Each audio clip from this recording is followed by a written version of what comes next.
America, and I'm watching CNN, just for the straight middle of the road. That's what I hear for 15 minutes, is it's great, and then Lonely Scott. It does look, I mean, and when you see the path, it does look like tokenism. It's kind of like the same as the... Remember when Bill Maher tore into Kaitlan Collins and CNN Live on Air? That viral moment lit up the internet, but it was just the beginning. What started as a TV clash has exploded into a full-blown media war, and it's getting nastier by the day. This isn't just a difference of opinion. It's straight-up beef. Maher's been firing shots with no filter, and Collins, she's charging ahead like she's on a personal crusade. Forget journalistic neutrality. Collins is playing hardball, and everyone sees it.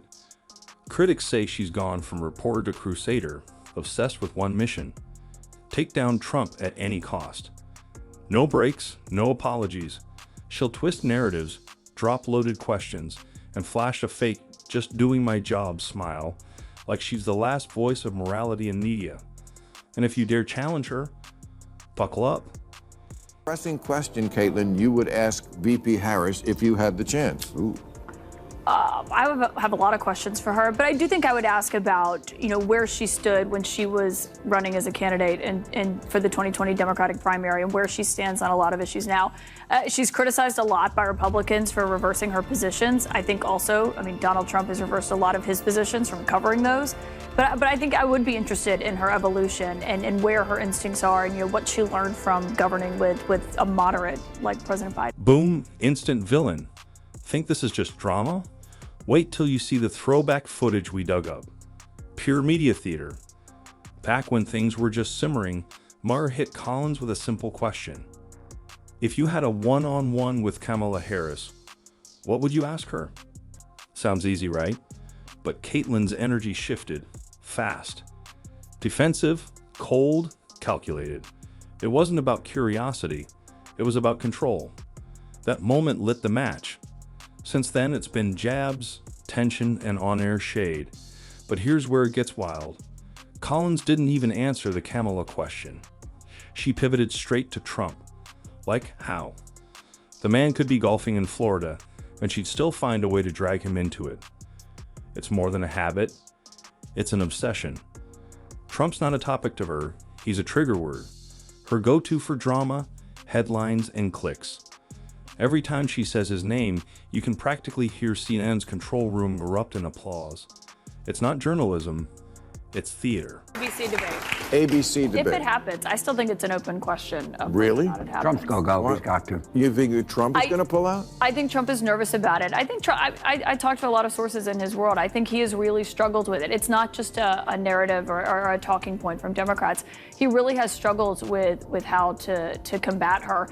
And I think going into that debate, he does not really want to do it. I think it's difficult, if not impossible, for him to pull out because his campaign manager had cards printed that said anywhere, anytime, any place for President Biden, and it would look weak, but I don't think he's looking forward to it at this point. Why does she keep doing this? Easy. Trump is her trump card. No pun intended. He's her golden goose. Every time she says his name, her audience lights up. Not because it's relevant, because it works. It fuels the outrage machine, keeps her in the headlines, and stokes that anti-Trump hysteria CNN lives on. But Bill Maher wasn't having it. He saw the setup coming from a mile away. That Kamala Harris question. He knew Kaitlan wasn't gonna answer straight. He could see her waiting for the perfect moment to pivot to Trump, like she was reading from a script. This time, though, Maher flipped the script. He cut through the noise, exposed the angle, and left her scrambling, live. You could feel her usual rhythm vanish.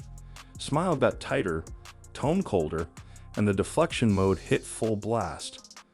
But the damage was done. Maher called her bluff, and everyone saw it. Now here's the real irony. CNN loves pretending they're above the chaos. Fair, neutral, balanced, but that segment, it exposed everything. The objectivity is gone. Kaitlan wasn't analyzing Trump. She was narrating his downfall like it was already written. No polling, no facts. Just assumptions disguised as journalism. So much for being the voice of truth. A pundit trying to analyze this stuff. But I do know that it's a very easy debate to win. So all you have to say is, look, you had 4 years, I had 4 years. When I was president, and when you were president, here's the differences. Gas prices are up 50% when you're vice president.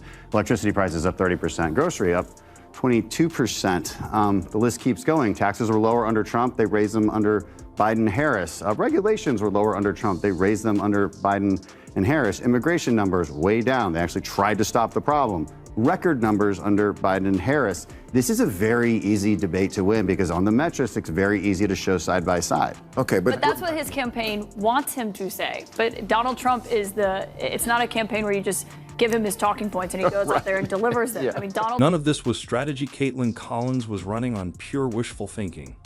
No facts, no real analysis, just vibes. In her head, Trump was already done. No wait and see, no real curiosity, just this fantasy where he loses before even stepping on the stage. But reality wasn't playing along, and Bill Maher, he saw it coming a mile away. He wasn't buying the spin.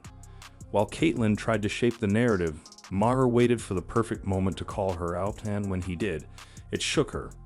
You could see it. The confidence dropped. The rehearsed jabs stopped. And suddenly she was on defense. Now, about the debate, Trump didn't need to do much. Just show up and let the contrast speak. Stronger economy, tighter borders, and global respect versus the current chaos under Biden and Harris. It was a layup. So why was Kaitlan acting like he'd crash and burn? No proof, no solid take, just another preloaded anti-Trump soundbite. She wasn't analyzing, she was hoping. And when that hope didn't match reality, she spun it into another "he'll mess it up anyway" excuse. That's not journalism. That's damage control. He said something like, you guys at CNN just report the news straight. And the crowd burst into laughter. Look, I'm on CNN now. I guess we're on it right now. I mean, they show this show the next night. I don't know how we get away with it with all the fucks, but they do. And all these dirty jokes. But I'm glad, and I'm a big rooter for CNN. But that tells you a lot, doesn't it? I mean, how do you guys think you are doing in that arena of like, this is a terribly divided country. We're not only politicized, a lot of people just hate the other side. And CNN, in my view, should be the place where both sides can watch. How do you think you're doing with that? How is CNN is the place where both sides can watch. And I think, my show is evidence of that. We have lawmakers on from both parties. We'll have Elizabeth Warren on one night. We'll have. This wasn't journalism. It wasn't analysis. It was straight up damage control. Kaitlan knew what was coming, and so did Maher. And let's be honest, he was loving every second of watching her spiral into spin mode. She wasn't reporting facts. She was bracing for impact. Trump was about to shake the room and her strategy. Discredit him before he even spoke. Why? Because she and her CNN crew can't handle why Trump keeps winning people over. He's unscripted, raw, and real. No teleprompters, no rehearsed lines, just gut instinct. He talks like your uncle at the cookout, not a sanitized media puppet. And that freaks them out. The media live off control. Carefully worded statements. Perfect lighting. Scripts. So when Trump storms in and tosses all that out, they panic. Kaitlan's smug dismissal wasn't about objectivity. It was pure fear. And Maher, he saw right through it. He waited, then struck. And Kaitlan, totally unprepared. Look, no one's buying the act anymore. A token panel here, a fake balance debate there, just all smoke and mirrors. CNN stacks 4 left-leaning voices against 1 conservative and calls it a conversation. That's not a panel, it's a performance, a setup. It's not journalism, it's narrative control. And Kaitlan's just the latest face of it. And being a place of credibility. I mean, look at what just happened in Chicago. We had 300 people from CNN on the ground covering that convention. There were several reporters from just our team alone on the floor, bringing it in real time to people. And I think CNN puts resources behind things and just brings a level of news that you don't get anywhere. Here's the real kicker, Evan, when CNN brings on a so-called conservative. It's never someone who actually speaks for the movement. Instead, they roll out the safe Republicans, the ones who agree with the left on nearly everything. Immigration, climate, foreign policy check. Check, check. The only thing conservative is the label on the screen. It's a setup. CNN gets to say, look, both sides, while running the same narrative with zero challenge. Viewers see right through it. That's why the ratings keep dropping. People are tired of the fake debates, the staged panels, and the smug commentary dressed up as journalism. And Kaitlan Collins, she's part of the act. They act like they're the gold standard of news, but it's all smoke and mirrors, reputation management pretending to be reporting. Now ask yourself, why was CNN all over the Republican National Convention? To cover it fairly? No shot.